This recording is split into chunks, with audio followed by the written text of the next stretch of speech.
Pues ya estamos de vuelta de esta pausa publicitaria y lo primero que vamos a hacer, además de analizar la actualidad política, antes de eso les vamos a dar hambre, porque si a estas horas aún no han cenado, que sepan que en el restaurante Ferreiro les puede apetecer una fabada asturiana o unas faves con almejas, pues en ningún sitio mejor que en este restaurante de cocina asturiana en Madrid, Ferreiro, que está en la calle Aviador Zorita número 32, en la capital de Madrid, un auténtico templo de la cocina asturiana en la capital de España. La tradicional fabada, las faves con almejas, sus espectaculares verdinas, esas pequeñas alubias de color verde esmeralda que son tan suaves al paladar, el impresionante cachopo o el pote asturiano, pero también los mejores pescados como la merluza, la sidra con manzana y almejas o el sabor o el salmón, lo diremos bien, del sella a la parrilla, las mejores carnes y de postre, el arroz con leche con su costra de caramelo o los frisuelos rellenos de crema sobre salsa de chocolate caliente.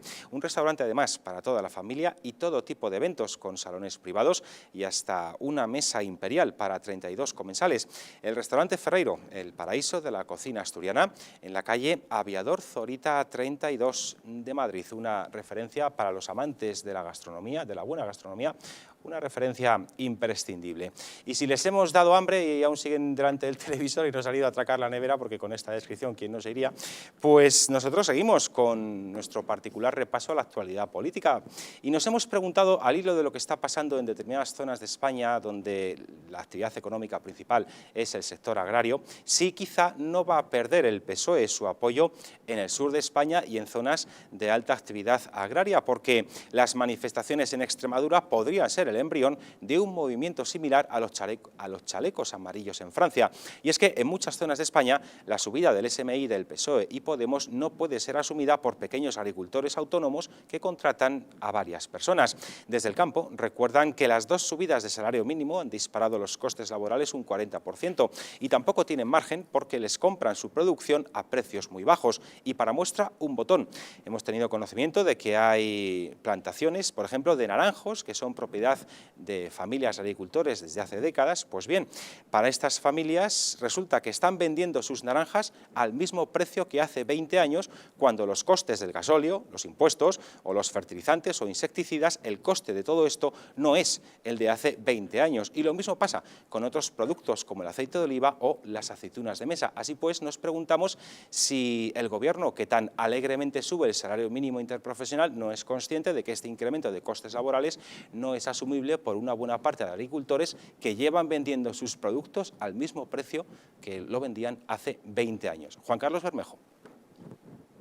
Yo lo primero que quiero decirle a los espectadores es que el problema de los agricultores no es nuevo, no es nuevo, ni la subida del salario mínimo, digamos, les provoca que ahora salgan a las calles.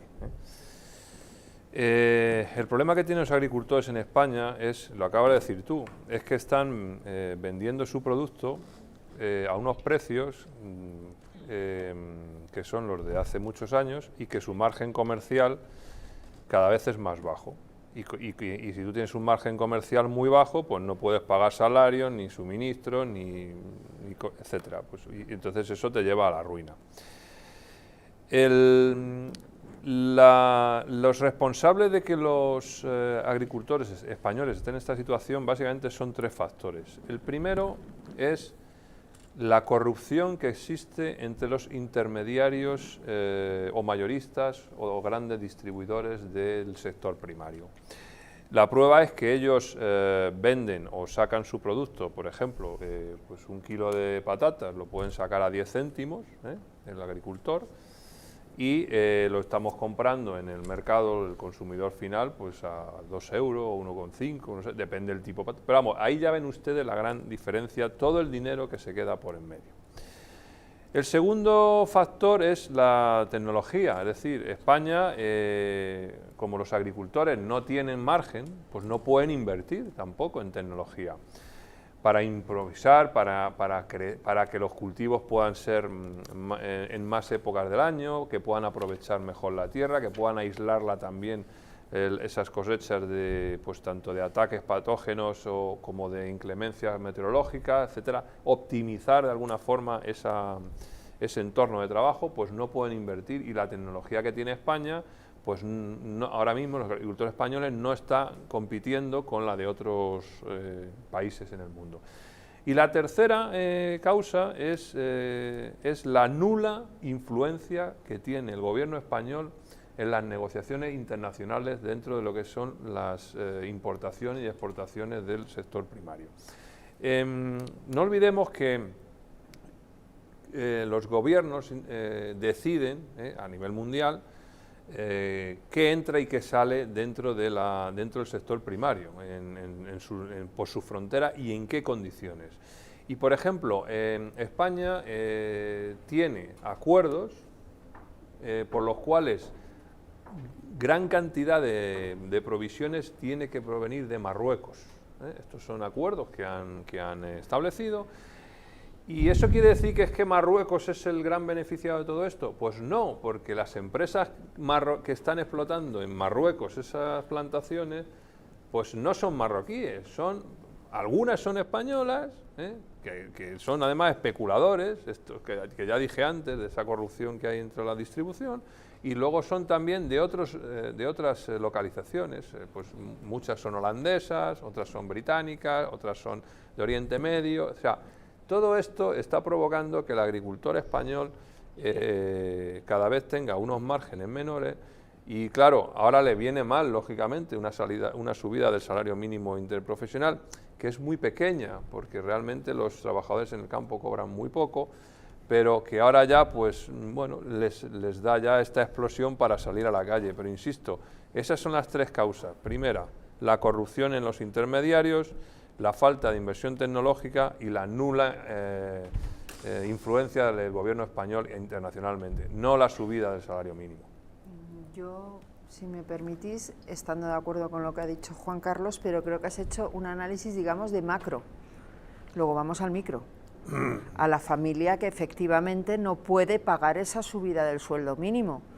De hecho, tuvimos la semana pasada, creo que cuando coincidimos aquí, yo era contigo con Juan Carlos Barba, con uno de los dos, era con los dos, que yo decía, hombre, el sueldo mínimo sí que afecta a las señoras de limpieza doméstica, a las canguros. ¿Sabes a quién afecta? A las clases medias y bajas que no se pueden permitir el pagar esa subida, ese incremento, y yo creo que eso es lo que lleva, dándote la razón en lo macro, a esta gente a salir a la calle, porque estos sí son familias que se ven afectadas, en muchos casos, por esa subida del sueldo mínimo. Mira, yo esta semana me enteraba que esa subida del sueldo mínimo también afecta, por ejemplo, a las entidades, porque hay asociaciones que hacen una buena labor, por ejemplo, de cuidado a los ancianos, de discapacidad, pues les afecta.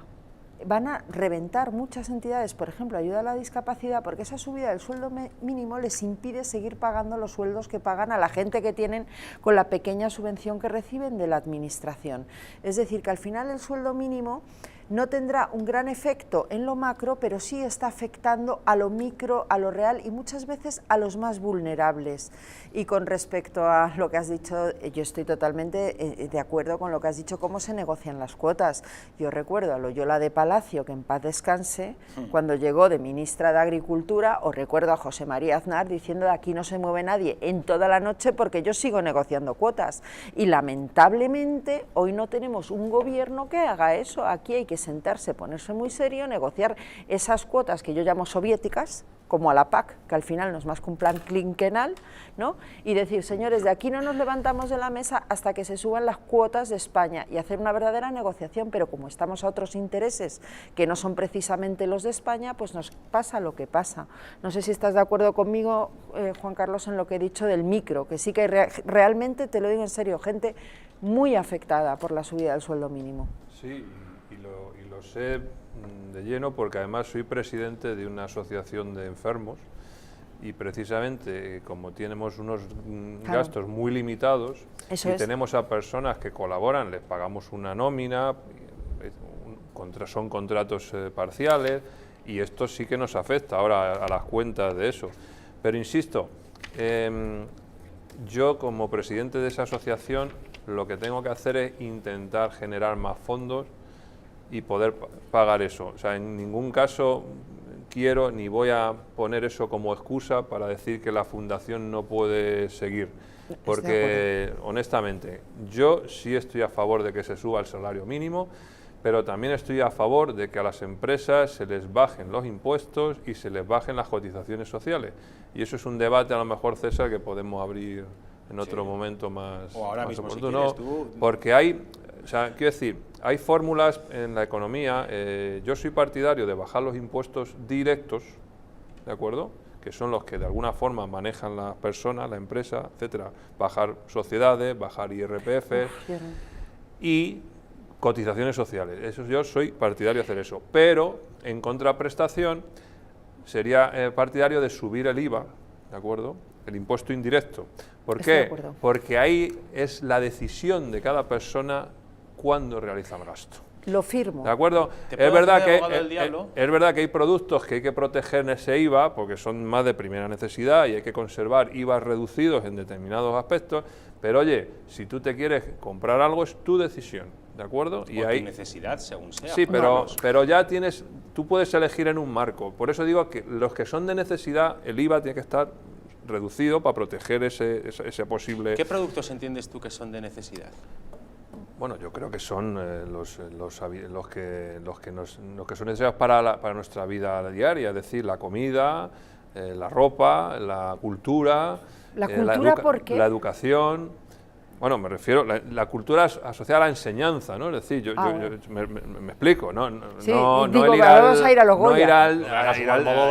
Ir al teatro, no sé qué, eso son decisiones de cada uno, eso me explico. O sea, yo digo, la cultura asociada a la enseñanza. Y lógicamente todo lo que tenga que ver con el servicio de cuidados a la población, etcétera. Lo básico. La energía te la has dejado fuera, me ha parecido entender. La energía te la has dejado fuera. La energía también, la energía, los suministros, yo también considero que son básicos. Es decir, pagar un 21% de IVA por el suministro eléctrico, por el gas, a mí me parece una aberración. O sea, tendría que estar eso, pues un IVA reducido, porque es que la gente tiene que enchufar las cosas para poder eso, y más en un régimen de oligopolio que tenemos aquí, que no está liberalizado. O sea, yo estoy completamente de acuerdo con el planteamiento que has hecho y lo quiero explicar. Si yo necesito un coche, yo puedo elegir entre comprarme un modelo modesto o comprarme un coche de lujo, y el IVA se paga en función del coche que tú libremente decides comprar. Por eso yo siempre he defendido que el IRPF, en mi opinión, debería desaparecer, pero ya que no desaparece, sea lo más bajo posible los impuestos directos, y si queremos, una vez bajados los directos, subir los indirectos, porque yo lo que me temo es que si lanzamos este mensaje, Juan Carlos, hay quien va a aprovechar para subir los indirectos y dejarnos los directos como están. ¿Qué suele pasar? Efectivamente. Lucio. Bueno, al margen del análisis económico, estoy totalmente de acuerdo con Juan Carlos, absolutamente de acuerdo. Hay que hacer un análisis político de este asunto, porque si no, evidentemente, el análisis global no queda pues incompleto. Quiero decir lo siguiente, el campo ahora mismo es, bueno, el gobierno actual del Frente Popular Independentista, este gobierno comunista, le ha declarado la guerra al campo, y en virtud de dos motivos, independientemente, repito, del brillante análisis económico que se ha expuesto anteriormente. El campo, ahora mismo la mayoría, o no la mayoría, pero sí un gran porcentaje de agricultores y ganaderos en España, del entorno rural, ya no vota al PSOE y mucho menos aún vota a Podemos. Por tanto, el campo no es una red clientelar de este gobierno, ni del PSOE ni de Podemos. Por tanto, no se van a preocupar de tratarlos bien, porque una de las estrategias del gobierno actual es surtir de ayudas, por ejemplo, económicas o subvenciones, etcétera, etcétera, a sus redes clientelares para mantenerse en el poder. El campo no es una red clientelar del gobierno en este momento. Repito, multitud de agricultores y ganaderos no votan al PSOE, y menos aún a Podemos. Es un sector que conozco a la perfección, sobre todo el cinegético y el agropecuario. En este sentido, esta es una de las razones que aludo yo, y otra es que hay una estrategia por parte de Podemos, que no sé si la asumirá el PSOE o no, pero que está en la mesa de negociación, y es pues acabar, no creo que lo consigan, pero lo van a intentar, acabar con la caza, acabar con la pesca, transformar la ganadería, absolutamente, y por supuesto acabar con el toro de lidia. Por tanto, es un sector al que se le ha declarado la guerra. Si a este análisis político le unimos pues el análisis brillante que ha hecho Juan Carlos en relación al aspecto económico, pues tenemos pues un futuro para el sector agrario muy negro con este gobierno malévolo que tenemos actualmente. Juan. Sin quitar una coma de lo que se ha venido diciendo de forma muy interesante, muy inteligente por parte de los demás contertulios, yo creo que el salario mínimo interprofesional lógicamente ataca a la parte de España que tiene menos renta y la economía más al límite. Yo quiero llamar la atención, lo he dicho antes, y creo que además hay que hacer un llamamiento a que a los socialistas, a la gente de izquierda que sigue siendo leal a la Constitución del 78, que efectivamente hay muchísimos, y están, por supuesto, apartados, machacados, ¿no? Antes hemos comentado lo de las Rozas, pues Fernández Vara, que tiene sus veleidades, pero ha dicho, oiga, que lo del salario es subir el salario mínimo interprofesional es una barbaridad. La herramienta en sí es aparentemente buena, y es bueno que alguien que tiene escasos recursos gane más, pero eso tiene una repercusión en todo el ecosistema económico muy graves. De tal manera que al día de hoy, ¿no? Hay ya muchísimas consultas de pequeñas, medianas y grandes empresas españolas que se quieren ir a Portugal porque tienen un marco fiscal muy favorable. Hay otras muchas que hablan inglés y se quieren ir al UK, al Reino Unido, y otras que ya están directamente en Irlanda. Hay gente además que está ya viviendo en Irlanda porque sus ingresos allí cotizan a un máximo del 30%, cuando aquí en España podríamos estar hablando del 52, del 54%. ¿Me permites un inciso, querido Juan? Faltaos. Eso, traducido del politiqués o del fiscalés al español que acabas de decir, de que le Significa- quitan un 30%, significa que en Irlanda solo te trincan 30 de cada 100 euros que cada ganes de 100 tu euros trabajo, ganes nada más. 30 ¿no? se las queda el Estado, ganes 40.000 euros o ganes 400.000 euros. De tal manera que la gente que tiene poder adquisitivo se está yendo a Irlanda. Y es un marco fiscal. La Marisú Montero, mi paisana, ha estudiado medicina en la facultad que yo, 2 añitos antes que yo. Esta señora, que no sabe nada de números más que los que yo sé, la bioestadística de primero, se dedica a hablar de dumping, de que hay que igualar, para crujirnos con el impuesto de sucesiones y donaciones. Pero chiqui, que 2.000 millones no son nada. No son nada, eso no Sí, son nada. A ¿no? ver, que no Entonces- se has enterado que el dinero público es que no es de nadie. Ah, Es que no es de también, nadie, sí. efectivamente, ¿no? Es Y de los ellos. hijos no pertenecen a los Efectivamente. padres, también se nos ha olvidado. Pero una cosa que yo os quiero plantear para que me deis vuestra opinión, porque claro, a ver, yo tengo nociones de economía, no soy un experto, por desgracia, y bien que me gustaría, pero sí me planteo una cosa. En España hay diferentes costes de la vida en función de la zona de la que hablemos. Los que hemos viajado por España sabemos que en determinadas partes, determinadas cosas cuestan mucho menos de lo que nos puede costar, por ejemplo, en Madrid. Por tanto, la escala de costes de la vida en diferentes partes de España no es la misma. Y lo que quiero trasladar a la mesa es, ¿qué sentido tiene obligar a que haya unos costes fijos con independencia de los ingresos de las empresas, puesto que hay empresas que operan en determinadas partes de España donde por razón del coste bajo de la vida, los ingresos que tienen por su actividad económica son necesariamente bajos, mientras que al subir el salario mínimo les estás aumentando los costes y no tienen margen para repercutirlo. Entonces, ¿ahí qué hacemos? ¿No sería más lógico un salario mínimo, en todo caso, adecuado a las características de cada zona de España, ahora que está tan de moda eso de la gestión diferenciada y la cercanía de la administración al administrado? Resulta que elegimos el mismo salario mínimo desde Madrid para toda España sin tener en cuenta esas diferencias. No, a mí eso no me cuadra. Entonces, totalmente de acuerdo con esta matización. Vamos a ver, tenemos un mapa constitucionalmente diseñado, descentralizado, con unos ayuntamientos muy contundentes y unas comunidades autónomas que efectivamente son un gasto, muchas veces abusivo, pero que en este momento pueden generar una dinámica favorable donde en Madrid se está notando cómo aquí se crea empleo. Se pueden bajar los impuestos, se pueden regular los impuestos cedidos, incluso el propio IRPF tiene descuentos muy importantes que en otras comunidades autónomas no se están produciendo. Dicho esto, ¿por qué esa descentralización administrativa, política con los parlamentos regionales no se puede trasladar también al salario mínimo interprofesional? No es el mismo el coste de la vida en Barcelona capital, en Madrid capital o en Málaga capital que en Alpedrete o en Villaverde de abajo. Lógicamente no.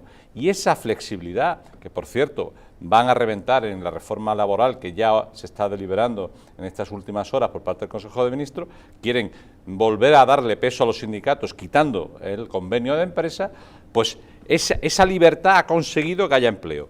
Una subida lineal del salario conseguirá más paro. Este mensaje es el que los españoles tienen que entender, porque el empresario es un usurero que no quiere pagar más. No, es que muchas veces no puede pagar más, porque además los precios están muy intervenidos. Yo el otro día me tomé la molestia, 1 kilo de tomate se paga en el campo a 0,15 céntimos el kilo. Y el otro día en un supermercado de precio estaba el cumato a 2,15, 2,20 el kilo. De 0,15 a 2,2, ¿quién se ha llevado la amorterada que hay ahí? Ese 600-700%, que decía antes muy bien Juan Carlos. Y eso sí, te puedes comer el tomate. Bueno, yo hasta ahora sí, porque ¿verdad? Es que vaya tomates que... Procuramos hacer economía en la luz porque pagamos, pues eso, todas las gansadas de zapateros con las tarifas impensables, que serán los huertos solares, etcétera, etcétera, ¿no? Pero realmente, a día de hoy, el salario mínimo interprofesional lineal para toda España es una barbaridad. Perdóname, has dicho que tú has comprado recientemente 1 kilo de tomates a 2 euros. 2,15 euros. Pues yo la última vez que fui a comprar tomates los pagué a 0,90. Eran cumato. El kilo. Cumato, claro. Que son un poco más pata caros. negra estos. No, pero, A mí me gustan, pero los de rama y estos Están también. en 1,70, también, 1,90. sí, sí. Estoy hablando de una de las más conocidas marcas de 0,90, supermercado. ¿dónde has comprado tú eso? ¿A 0,90? Bueno, pues Tú- si tú quieres te como voy fuera de la pásanos antena. el contacto. Donde el café de Zapatero, del mismo Vamos sitio. a ver. En el Congreso. En un comercio, ¿Has comprado esto en el Congreso de los Diputados? En un comercio donde yo resido, en un especialista mayorista de frutas y verduras en Guadarrama. Mayorista. Esa es la clave. Mayorista. Esa es la Y clave. ahí tiene muchas variedades de tomate, pero una de ellas estaba a 0,90 y eran unos Pero- tomates además fantásticos, que no eran... Pues seguramente porque fin. has podido comprar a precio mayorista. Por la Ya sé dónde idiosincrasia. los has comprado y es que es Yo mayorista. he comprado en un supermercado Y son muy buenos. de barrio, pequeñito, bien surtido, que tiene todo, pero Es que, a 2,15, 2,20, había de rama a 1,70, 1,90. Yo que soy muy tomatero como buen andaluz, ¿no? Por cierto, para que luego digan que los hombres no nos encargamos de ir a hacer la compra. Aquí un servidor va a comprar como es debido, otros también, o sea que aquí, señora Montero, no nos encarcele, que aquí practicamos la igualdad y el reparto de tareas, como no puede ser de otra manera. Ve cómo los hombres también somos simpáticos y hacemos las cosas que antiguamente no hacíamos, pero ahora sí, ¿verdad? Pues ahora los hacemos. Almudena. No, a mí me ha encantado el debate de los caballeros sobre el precio del ¿Has tomate. Me ha visto? parecido fantástico, pero me parecería mejor que algún día nos contaras en este programa, querido César, dónde haces la compra para que podamos todos ir a ahorrar. Es que si lo digo en la antena puede parecer que hago publicidad. Es un comercio en Guadarrama que se llama El Hiper de la Fruta, que está en un municipio aquí Lo en sé. la Comunidad de Madrid, en Guadarrama. Lo sé, porque yo también sé dónde compras tú Pues la estuve fruta, porque hace, yo también voy. Pues estuve hace 3 días y ya le digo, a 0,95, ahora que recuerdo, 0,95 el kilo, para ser exactos. O sea que ahí se ve. Lucio, que te veo muy callado últimamente, que eso me preocupa. ¿Qué andarás Bueno, pues, tú argumentando? No, al hilo de lo que comentáis, precisamente por ese motivo que tú exponías, César, el campo andaluz, el campo extremeño y el campo castellano-manchego se ven especialmente resentidos por la subida del SMI. Y tengamos en cuenta que, por ejemplo, en Estados Unidos la media de un ganadero o agricultor son 300 hectáreas. En España, pues la mayoría o gran parte de los agricultores y ganaderos o tienen una pequeña explotación arrendada o tienen una explotación mínima que en algunas ocasiones no llega ni a la hectárea o a las 2 o 3 o 4 hectáreas como mucho. Por tanto, es una explotación muy pequeña a la que se le saca un rendimiento muy bajo y evidentemente en el caso que tengan a una persona trabajando, que muchos ganaderos pues tienen una persona trabajando, si le suben un poquito, aunque le suban un poquito, ya no es rentable tener a esa persona trabajando. Por tanto, llegaremos a potenciar la economía sumergida, tanto en estas regiones a las que me acabo de referir, como a otras. Me refiero más al campo andaluz, castellano, manchego y extremeño, porque hay extensiones pues muy importantes de explotaciones agrarias, ganaderas, cinegéticas, etcétera, etcétera. Y por eso se han manifestado también los agricultores y los ganaderos. Yo soy especialista en meterme en charcos, entonces me voy a meter en un charco político. Es uno de tus encantos. No quería hablar ni de Extremadura, quiero hablar de Galicia. A mí, yo veraneo en Galicia y tengo mi familia allí y a mí me cuentan la gente de las pequeñas aldeas, de los campos. Uno de los motivos, Galicia se está quedando sin campesinos, sin gente en el campo. ¿Por qué? Es un tema tangencial a todo lo que estamos hablando del campo. Pues, por ejemplo, a la suelta indiscriminada de jabalíes y culebras y víboras que los ecologistas demandan para algo de la biodiversidad. jabalíes que ellos luego, esto es un detalle pero es muy importante y te lo dicen continuamente, quiero transmitirlo en nombre de todos esos campesinos gallegos, ¿no? Que no les dejan luego abatir al jabalí y les tienen las cosechas arrasadas, y son, en Galicia, como sabéis, no son latifundios, sino que todos son pequeños propietarios, que es como funcionan las cosas, y están abandonando el campo sencillamente porque no la ecología, sino los ecologetas se lo han hecho imposible. Están haciendo imposible cosechar en Galicia. Yo desde aquí quiero hacer un llamamiento al señor Núñez Feijóo para que, y aquí es donde me meto en el charco, a ver si esto le damos una vueltecita. Pues yo, que también conozco Galicia, porque también tengo ascendencia gallega, eso me preocupa muchísimo, porque el tejido rural en Galicia es riquísimo. Eso es. Y es un patrimonio cultural, histórico, gastronómico, unas aldeas maravillosas, unos pueblos maravillosos, unas parroquias maravillosas. Yo creo que para mucha gente Galicia es la gran desconocida. En Lugo este verano, que había una verdadera epidemia de jabalíes, tenían que salir a matarlos por la ley con arco y flechas. Por favor, seamos un poco sensatos. Yo, a fuer de, como has hablado de charcos, no puedo dejar de meterme en alguno, ¿no? El señor Núñez Feijóo, me temo que no se va a ocupar del jabalí, porque está muy preocupado en pastelear con su paisano Santiago Abascal para que no se presente las próximas gallegas y no tener competencia directa. Hombre, es que si no gobierna el bloque, con el PSOE, con las Bueno, mareas, los pero mareos... están pasteleando. Bueno, yo pero tú no te puedo acuerdas decir... lo que fue el gobierno de Touriño con Anxo Quintana, del BNG, Con y los las que liaron con los allí. 6 Saudis blindados más caros que todas. Sí, una Ya te acuerdas lo que queréis fue ir eso? a la Pues yo política, que sepáis que Macarena Olona, que es la secretaria del grupo de Vox en el Congreso, ha dicho hace un momento que España suma nada, que ellos son los únicos constitucionalistas y la Pero verdad esto no revelada. aplica con Núñez Feijóo. No aplica.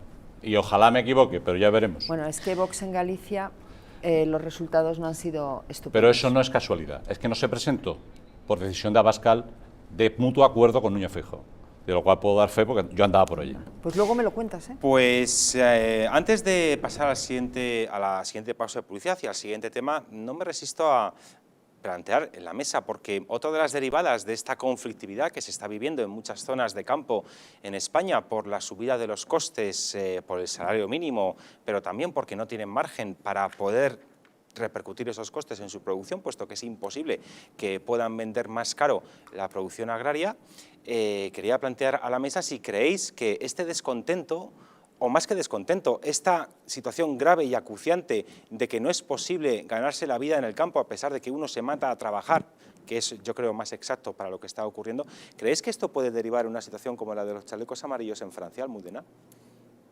Lo veo complicado porque los españoles no somos franceses, porque tampoco tenemos los niveles impositivos de Francia, aunque hay quien quiere que lleguemos hasta ahí, y porque yo creo que el otro día ya hubo una manifestación de agricultores y ¿qué vimos? A la policía disparando pelotas de goma no contra los separatistas golpistas de Cataluña, sino contra los agricultores, y es porque el gobierno socialista sabe bien que si tú tomas medidas en un primer momento, eso ya crea el miedo y evita las protestas, que es a lo que fueron. Juan Carlos. Las protestas de los agricultores yo creo que se van a ir incrementando en los próximos días. Probablemente se unan algunos colectivos más que aprovechen un poco la circunstancia, porque además es el momento, ¿no? Esto siempre se denota. Y los socialistas siempre se han caracterizado por ser muy contundentes a la hora de utilizar las administraciones si hay que intentar parar algo, ¿eh? O sea, a diferencia del Partido Popular, que siempre ha actuado de forma, pues, no sé cómo llamarla, Moderada. como, Cuidadito. ¿Moderada? No, cobarde. No, como, yo no creo como, que sea unos, cobarde. como unos Disparar miserables. pelotas de goma contra unos agricultores no es ser valiente. No, Totalmente de acuerdo. no, pero bueno, lo que quería comentaros es que ellos no van a dudar nunca en utilizar las administraciones para parar lo que haga falta, ¿eh? Eso ahí siempre. Y bueno, pues mandan a la policía. También hay que ver qué es lo que estaba pasando allí, ¿no? Porque muchas veces en este tipo de manifestaciones pues la gente pierde los papeles, empieza a romper el mobiliario público, empiezan a quemar cosas, y la policía tiene que actuar. Que yo he estado en manifestaciones haciendo el gamberro y me han dado un buen palo. O sea, es que las cosas, pues es como, ¿qué van a hacer entonces? Te van a decir, no, siga usted y destroce todo lo que pille por delante y no se preocupe que mañana le vamos a dar todo lo que usted pide. Hombre, vamos a ver, para eso están las fuerzas del orden. Es prematuro decir todavía que se le están dando instrucciones desde el gobierno, porque los policías también tienen su reputación. No nos olvidemos que esos señores policías viven allí, en esas zonas, y luego tienen que convivir con sus vecinos. El problema es cuando no se les da en Cataluña. Bueno, yo creo que en Cataluña han dado bastante cera, y últimamente, los Mossos, que sorprendentemente han sido bastante profesionales en este aspecto, y me consta que sus compañeros policías nacionales y guardias civiles están ahora en una situación mucho más confortable allí. Pero Marlaska ordena a la Guardia Civil a no mover un bigote. Eso es. O sea que los Mossos hacen una labor realmente tal, sí, pero eso es como la guardia de napoleónica. Dice, bueno, si la saco cuando hace falta. Pues es decir, si los Mossos estaban conteniendo los manifestantes, no vas a sacar han tardado a la 2 Guardia semanas Civil. en que aquello debe ser una fogata. No, hombre, yo creo que lo hicieron tenemos bien. una policía y una guardia civil que son estupendas. Eso no, yo Sin creo duda. que no está en debate. No, Simplemente sí es verdad que no es el mismo tratamiento que desde que está el Partido Socialista se está dando a unas algaradas en Cataluña con las que se está dando a los agricultores. Estamos otra vez ante la doble vara de medir, simplemente. Bueno. Porque unos son socios, aliados, y otros pueden ser adversarios en las urnas o efectivamente encabezar un movimiento al que yo animo. Esto va a depender, porque esto puede ser una primera eclosión social de muchas que puede haber, ¿no? Es decir, podemos tener unos meses muy calientes si la situación económica se frena, y parece que se está frenando, y por lo tanto mucha gente empieza a pasarlo mal. Estábamos empezando a salir del túnel de la crisis de Zapatero, y la economía parece fluir, pero hay mucha gente que puede empezar a pasarlo mal de nuevo. Y la gente, curiosamente, que decimos que el pueblo español tiene poca memoria, recordamos perfectamente esos años oscuros donde no podíamos salir a tomar una cerveza porque no nos lo podíamos permitir. Si esto vuelve a pasar, y con un gobierno frente populista, como decía Lucio, absolutamente de izquierda, desleal, antidemocrático, los tiranos que nos quieren, empiezan a crujirnos con impuestos, con medidas antipopulares, este movimiento se puede extender no solo para agricultores, sino para otros muchos colectivos, ¿no? En fin, en mi gremio, los sanitarios, estamos muy soliviantados por cargas asistenciales enormes, por horarios imposibles. Yo solamente diré que el médico que te ve en la puerta de un hospital público de la Comunidad de Madrid, que paga mejor que otras comunidades, está cobrando menos de 21 euros bruto, antes de impuesto a la hora. Ese señor, con la formación que tiene, la responsabilidad que tiene con ese paciente, y desde luego desde el punto de vista médico, ético, profesional, pero también una responsabilidad penal, está cobrando menos de 21 euros la hora. Esto ahora mismo, no solo en Madrid, hay más comunidades autónomas, está generando un malestar enorme. Esto es difícil de cambiar, pero los médicos están muy enfadados.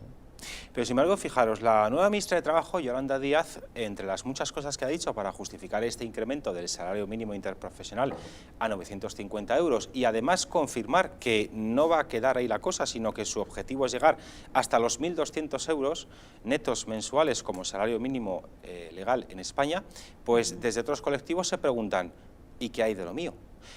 Más aún cuando la remuneración de esos colectivos depende directamente del gobierno y no de lo que puedan pagar las empresas privadas.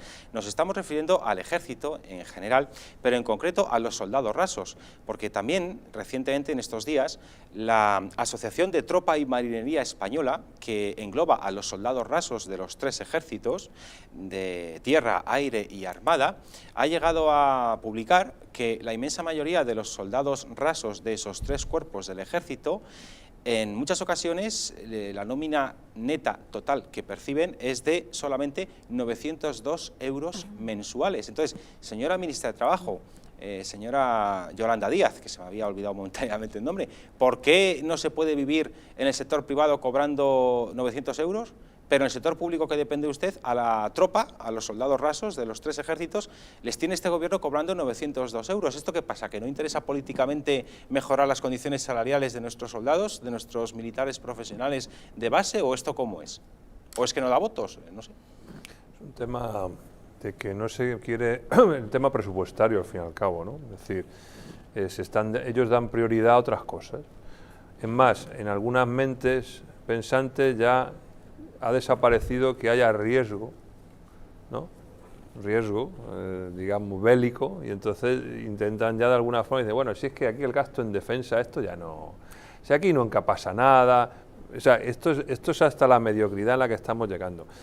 ¿Qué ocurre? Que estos soldados profesionales, que además pues se tienen que ir en edad temprana y que luego se quedan en una vida precaria, ¿no? Esta gente luego a qué se dedica, ¿no? Realmente, es decir, ¿qué hago? ¿Me apunto de mercenario en Black Waters, ¿no? O alguno de esos? Pero es que es realmente lamentable. Yo fíjate, si yo estuviera en el gobierno, utilizaría las Fuerzas Armadas Españolas para generar beneficio, pero no solo beneficio en términos de paz y en términos de estabilidad en otras regiones, sino también económico. Es decir, pondría a disposición de otros países que no tienen una capacidad para hacer cosas, ayudarles y luego utilizar unos rendimientos tanto diplomáticos como económicos, porque si tú tienes a unas tropas ahí que ahora mismo pueden estar acantonadas, vamos a llamarlo así, de ahora qué hago yo con esta gente, bueno, pues búscales trabajo. Esto es como cuando yo trabajaba de gerente de consultoría y tenía un montón de consultores, y cuando se les acaban los proyectos tienes que buscarles otros. No los puedes tener en la oficina ahí parados. Y entonces tienes que ir buscando clientes. Y entonces para un ejército también hay clientes de alguna forma, ¿no? O sea, siempre que no se utilice como mercenariado, porque entonces eso sería otra cosa, ¿vale? Tú dale ideas a este gobierno. Pero hay lugares en el mundo en donde se necesita una estabilidad y entonces ellos no tienen tropa y tú se los puedes ofrecer, y si los soldados están de acuerdo, lógicamente van además a incrementar, o sea, considerablemente. Como los equipos de fútbol cuando ceden jugadores, ¿quieres decir algo similar? No, hombre, no, pero que eso también es interesante para ellos, incluso porque eso incrementa luego sus emolumentos económicos, porque esas personas son desplazadas y cobran mucho más dinero y también enriquecen sus patrimonios, o sea que todo un engranaje. Fijaos, yo ahora ya sí que me meto en el charco total con los 2 pies, pero fijaos, según os estaba oyendo hablar, estaba pensando, fíjate, están analizando lo que está haciendo el gobierno de Sánchez e Iglesias como si fuese un gobierno más de los que han pasado por España, como si aquí solo hubiésemos estado ante un cambio de gobierno, y yo en eso no estoy de acuerdo. Estamos ante un cambio de régimen, que es algo mucho más profundo, y pensando además en el origen, sobre todo, de la ideología de esta gente que pretende el cambio de régimen, ni siquiera creo que les preocupe lo más mínimo que la gente lo pase mal. Y estoy pensando en la historia, creo que les interesa, basta con ver Venezuela.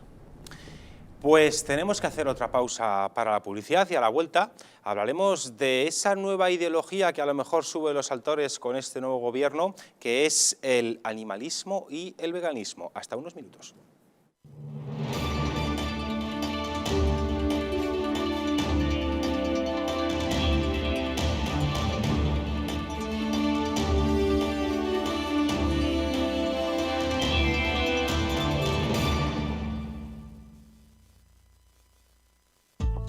La presencia del colágeno en la composición de huesos, piel, ligamentos, cartílagos y tendones es imprescindible para frenar su deterioro.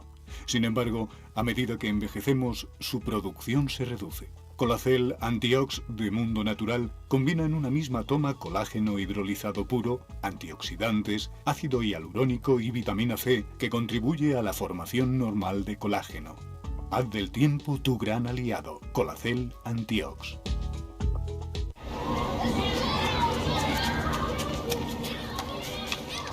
Por mí. Y por Malik.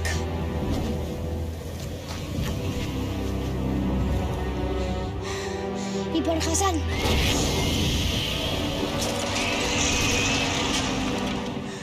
Por Disha.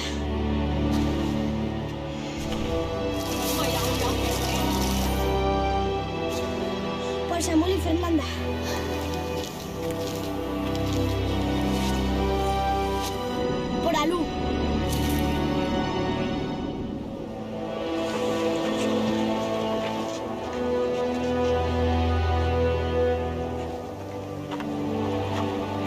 por todos mis compañeros.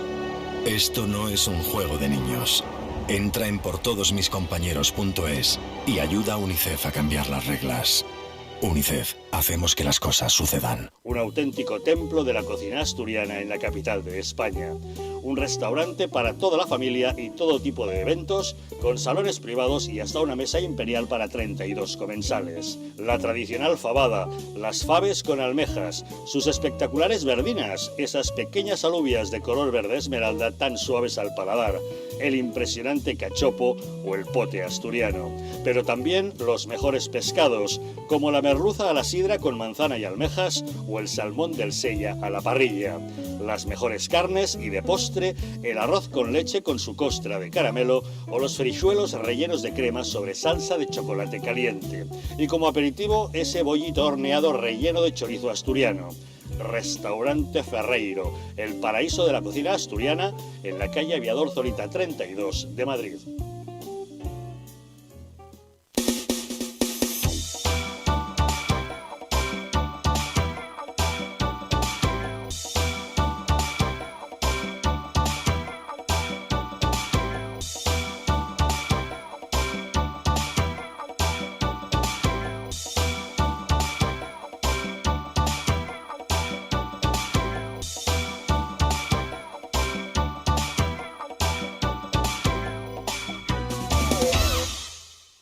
Un estilo de vida saludable, la dieta y el ejercicio físico ayudan a disminuir los niveles de colesterol.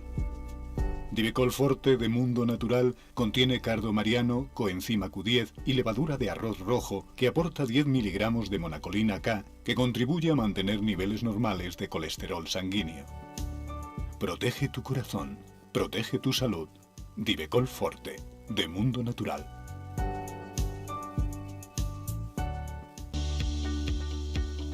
¿Te han abandonado los bancos? ¿No consigues financiación? En ASFI, Asesores Financieros, te ayudamos a alcanzar todas tus metas. El dinero que otros te mezquinan, nosotros te lo conseguimos en 15 días. Crea tu propio negocio, compra tu propia vivienda, soluciona tus problemas de deudas. En ASFI, Asesores Financieros, hacemos que todos tus sueños se hagan realidad. Llama ahora al teléfono 91-510-2741 y soluciona tus problemas en 15 días.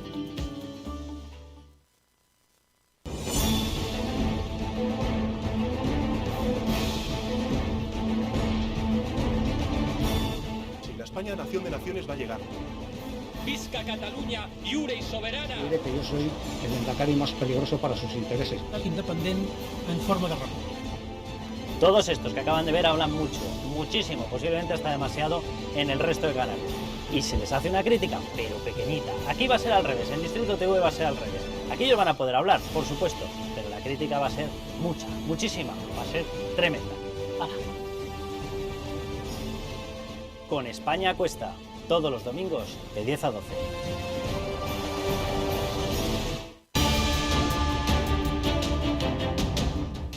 ¿Estamos en un auténtico Estado democrático o estamos en una partitocracia?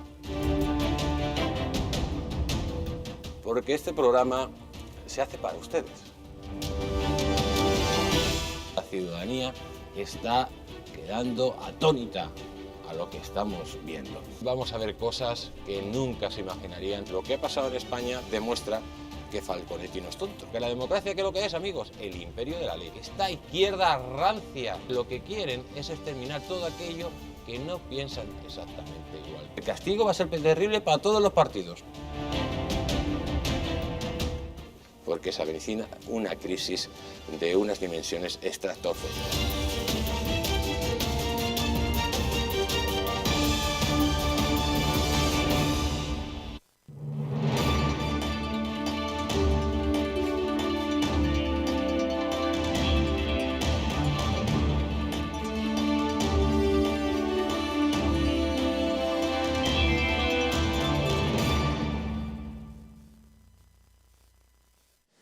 Ya estamos de vuelta después de esta última pausa de publicidad y antes de seguir abordando la actualidad del día, permítanos otro consejo de salud, porque el principal riesgo de tener elevado el colesterol son las enfermedades cardiovasculares. Hay ciertos factores que incrementan el riesgo de padecerlas. Algunas no son modificables, como la edad o los antecedentes familiares. Sin embargo, hay otros factores sobre los que se puede actuar si se mantiene una dieta y un estilo de vida saludable y se realiza ejercicio físico con regularidad. Divecol Forte, de Mundo Natural, es un complemento alimenticio que incorpora la coenzima Q10 y el extracto de cardo mariano, así como levadura de arroz rojo. Y es que está demostrado que una ingesta diaria de 10 miligramos de monacolina K, procedente de preparados fermentados de arroz de levadura roja, contribuye a mantener niveles normales de colesterol en sangre. No lo olvide, Divecol Forte, de Mundo Natural, está de venta en parafarmacias y tiendas especializadas y también llamando al 914460000 o en parafarmaciamundonatural.es. Y hecha este último consejo de salud del programa, vamos a seguir con la actualidad porque también hay cosas que va a haber que van a dar que hablar. Mucho nos tememos en los próximos días, meses o incluso años, dependiendo de lo que dure este gobierno. Presten atención a este nombre, Sergio García Torres. Les va a sonar muy a menudo en las próximas jornadas porque seguramente que hará grandes aportaciones a la filosofía mundial, como no puede ser menos viniendo de Podemos, porque es el nuevo cargo para llevar la Dirección General de Derechos de los Animales, señores. Y este hombre, entre otras cosas, considera que la leche no es necesaria y que tampoco es necesario, por cierto, ordeñar a las vacas. Yo hablando con veterinarios que saben de esto me dicen que eso de no ordeñar a las vacas es una monstruosidad porque entonces los animales reventarían si no se las ordeña. O sea que este es el que va a hablar de los derechos de los animales, ¿no? Bueno, pues además de eso, este buen hombre, Sergio García Torres, es vegano y activista animalista y es la persona elegida por Pablo Iglesias para llevar una oficina de nueva creación con los cargos y cargas habituales, ahora que está tan de moda el lenguaje inclusivo, que es toda una declaración de intenciones. Por primera vez se va a hablar de derechos, dicen en Podemos, de los animales y no de bienestar animal. Pero aquí viene otra de las claves de este nombramiento que mucho nos barruntamos que puede ser para colocar amigos por parte de Pablo Iglesias, y es que, según el currículum difundido por el Gobierno, Sergio García Torres es, no se lo pierdan, técnico superior en artes aplicadas a la escultura. Y con esa formación se va a encargar de los derechos de los animales. Y claro, lógicamente nos preguntamos, oiga, ¿y no podrían haber elegido, no sé, a un veterinario? Porque digo yo que un veterinario sabrá mucho más de animales que una persona que es titulada en artes aplicadas a la escultura. Pero bueno, igual nos llaman fachas por preguntarnos este tipo de cosas. Otra de las cosas que también destaca de este perfil de Sergio García Torres es que se conoce de él que ha sido regente de un bar vegano en el céntrico barrio de La Latina, en Madrid, y que es un veterano conocido dentro del movimiento del veganismo, antes incluso de que esto tomase fuerza o la fuerza que tiene ahora en España. Eso sí, a nivel político ya les adelantamos que Sergio García Torres ha pasado por Izquierda Unida, por Equo y finalmente por Podemos, con quienes empezó a entablar relación a raíz del 15M. Almudena Negro, todo tuyo. Yo voy a hacer una enmienda a la totalidad. Es que los animales no tienen derechos. Vamos a explicar la cuestión. Es que es una barbaridad la propia denominación, porque lo que están haciendo en el fondo es secuestrar la libertad y negar los derechos individuales a las personas, quiero decir. El derecho lo que regula es la relación de las personas con las cosas y de las personas entre las personas. Una cosa es que el ser humano por dignidad tenga que tratar bien a los animales, y a mí este Sergio no me va a dar lecciones porque, como todo el mundo sabe, me paso la vida entre perritos, gatitos y todo lo que pueda, y hasta escribo en la revista Ladridos, Doy fe. Y lo hago gratuitamente porque amo a los animales. Y otra cosa es que crea que los animales tienen derechos, porque todo derecho conlleva una obligación. Como decía un divertido norteamericano, decía, cuando yo vea a los monos hacer la declaración de la renta, les daré derechos. Y es que si tú no puedes cumplir con obligaciones, tampoco puedes tener derechos. Al negar, precisamente, al darle derecho a los animales, lo que está es poniendo al ser humano, que debería cumplir obligaciones a la altura de los animales, y por tanto negándonos la libertad, que también es consustancial al derecho, nos niega la responsabilidad, como hacen muy bien los estatistas, ya que el único que nos tiene que dictar la moral y lo que es obligatorio y lo que no es el Estado, y es un concepto absolutamente totalitario. lo de derechos de los animales. Por eso en la Comunidad de Madrid hay un comisionado de bienestar animal, que es una cuestión muy distinta a derechos de los animales. Y con respecto al veganismo, a mí me parece estupendo que sea vegano este señor. A mí lo que me preocuparía es que pretendiera imponerme a mí su régimen. Eso es lo que no se debe tolerar, porque debemos ser libres para elegir no solo cómo queremos vivir, sino también lo que queremos comer. Juan Carlos. Bueno, yo creo que el Código Penal ya protege en cierta medida a los animales, ¿no? Y al trato que se les hace. No sé qué otro tipo de elementos están ahora fuera de la protección, ¿no? Porque a los animales, lógicamente, no se les puede maltratar, porque eso está penado. Y si hay una figura que va, no sé, a vigilar eso, pues no sé, yo creo que para eso ya están los propios ciudadanos, para que denunciamos si vemos algo, y luego los tribunales para juzgarlos, ¿no? Y el Seprona. Por eso, que digo que entonces, en este asunto es que yo creo que esto es una cuota de colocación, ¿no?, más que hay dentro de los partidos, ¿no? Es decir, o sea, que es un cargo y una carga. Sí, sí, ¿no? O sea, es que claro, cuando hay gobiernos de coalición, sobre todo, pues se incrementa la industria política, y esto es un claro ejemplo más de industria política. Es decir, pongo ahí a un personaje que no sirve para nada, que probablemente tampoco tiene capacidad para ese cargo que le han puesto, ¿no? Bueno, luego ya lo veremos, y colocará a su alrededor pues todos unos cuantos más. Y esto es una cuota, ¿no? Me ha dicho que estuvo en Izquierda Unida, luego en el ECUO y tal, que es un poco, pues este viene del partido, ¿no? De la cuota esta de Garzón y de toda esta gente, ¿no? De ahí, o sea, es un poco que se odian a muerte, que por cierto, se odian a muerte, los de Izquierda Unida y los de Podemos se llevan a patadas, pero como Izquierda Unida tuvo que claudicar porque debía muchísimo dinero, y han sobrevivido todas las deudas que tenían, pues gracias a la unión con Podemos, pues ahí está la historia. Pues igual que lo de Garzón como ministro de Consumo.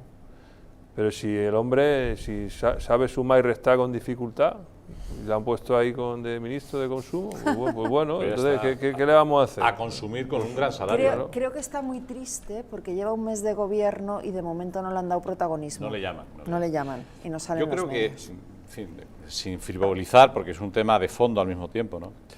La izquierda tiene permanentemente la tentación de convertirnos en iguales por abajo, de adoctrinarnos, de que todos pensemos a lo Mao, ¿no? Todos iguales, uniformados, y en este caso utilizan, igual que otras cuestiones, ¿no? Que no son caso del debate de hoy, para adoctrinar, por un lado, ¿no? En fin, irnos metiendo esto como algo normal, y ahora comentaremos algo de lo que es la fisiología, la evolución humana a lo largo de estos últimos millones de años, pero al mismo tiempo como fuegos de artificio. Mientras hablamos del veganismo, el animalismo y tal, no hablamos de Ábalos, o no hablamos de cómo está la economía, o cuántos parados más va a provocar un gobierno estatalista, liberticida, que subirá los impuestos, ¿no?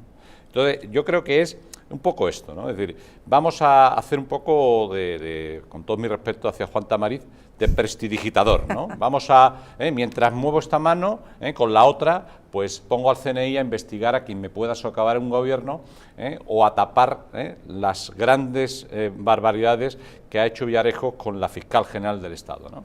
Esta es la verdadera estrategia de un gobierno que no cree en la democracia, que es la gran tragedia de este país, que la izquierda está dejando de creer en la democracia.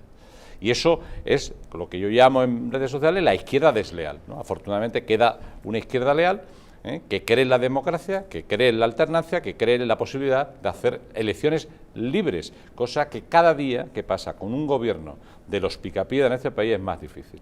Pero no quiero dejar de decir que desde el punto de vista evolutivo, el Homo sapiens, o sea, el Homo erectus, ¿no?, deja de ser erectus para convertirse en sapiens el día que descubre la carne, el pescado, los huevos y la leche.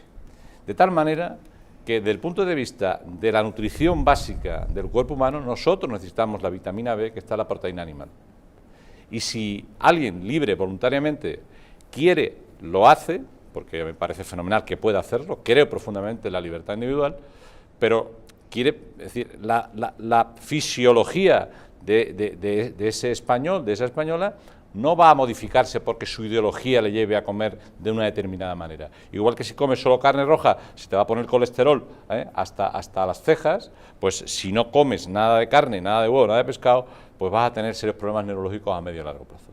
De tal manera que tu ideología, tu forma de comer, no va a ser respetada por tu ADN, ¿no? Que es un poco de la biología, que es una evidencia científica, se pone en cuestionamiento por sofismas, ideologizaciones de la naturaleza que nos llevan a, bueno, gente triste, deprimida, lánguida, sin fuerza, que en fin, y sobre todo en la gente más joven, que es la más vulnerable desde el punto de vista ideológico en este momento, ¿no?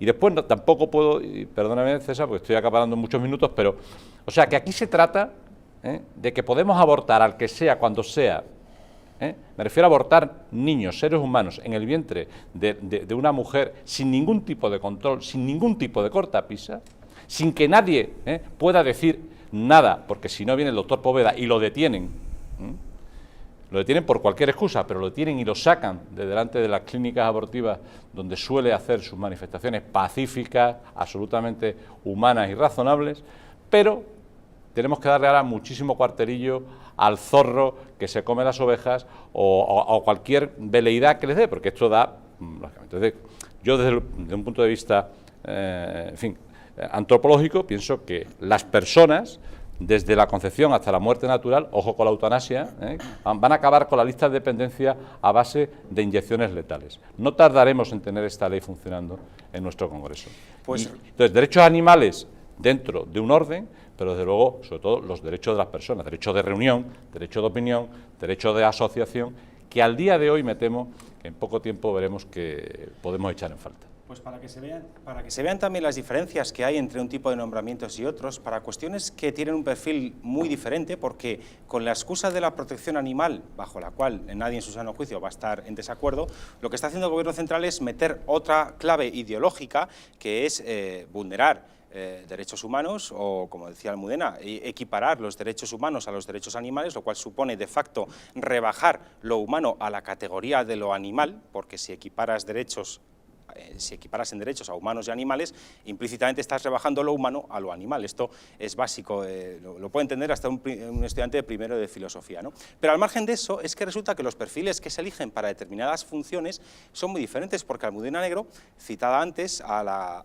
comisionada de Bienestar Animal de la Comunidad de Madrid, a Elsa Martín Olsen, ha dimitido por lo sé, ahora iba, sí, lo sé que ha dimitido, pero la que hasta ahora lo era, para ser más precisos, pues tiene formación y experiencia en el mundo animal, porque es auxiliar veterinario, que es un título que expide el Instituto Superior de Estudios, por tanto está vinculado al cuidado de los animales, además es experta en doma, que es una de las modalidades que se practica de equitación, de montar a caballo, por tanto eso también acredita que esta persona ha estado en contacto con ese tipo de animales, con el mundo equino.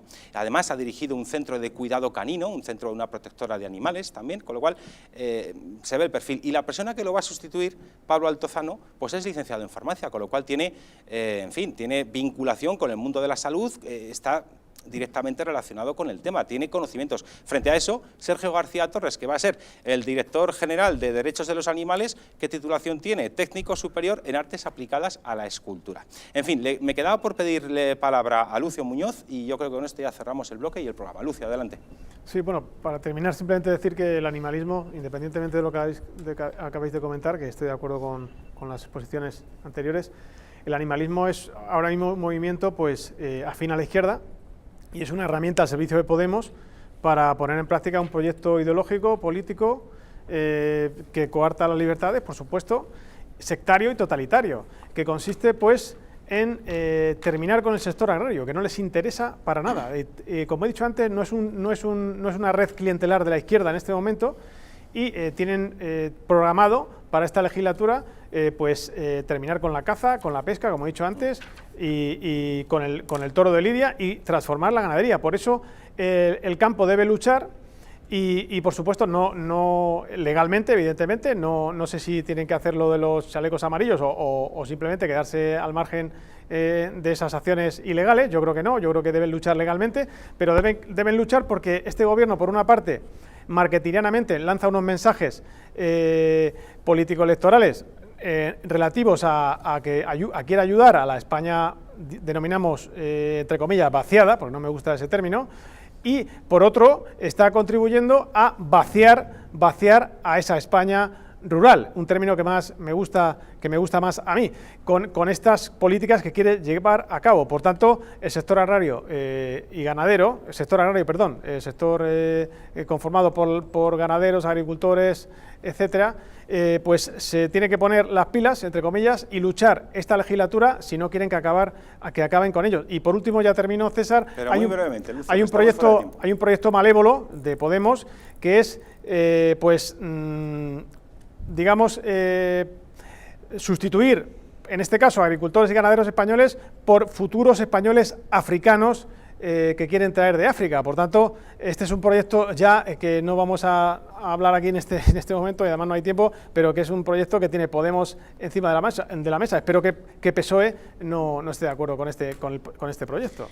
Bueno, antes de despedir, no me resisto a repasar muy brevemente que Ada Colau va a introducir el veganismo en los menús escolares de los 412 centros educativos que dependen del Ayuntamiento de Barcelona, y solo va a permitir que los niños coman carne una vez a la semana. Muchos niños solamente hacen una comida completa en el colegio por las dificultades familiares que padecen. Bueno, pues Ada Colau solamente va a permitir que los niños coman carne una vez a la semana en los menús escolares de Barcelona, porque hay que adaptar la dieta a la emergencia climática. Yo pensaba que la dieta había que adaptarla a las necesidades de las personas que tienen que nutrirse.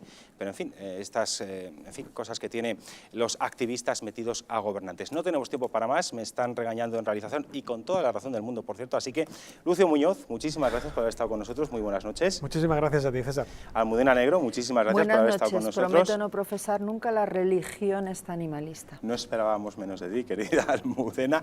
Juan Carlos Bermejo, muchísimas gracias por haber estado con nosotros, y también damos las gracias a Juan Jara. Muchas gracias por haber estado con nosotros. Y nosotros nos despedimos. Si Los Intocables vuelve el próximo lunes, lo diré bien, ya aquí con don Javier Algarra al frente de este su programa. Buen fin de semana.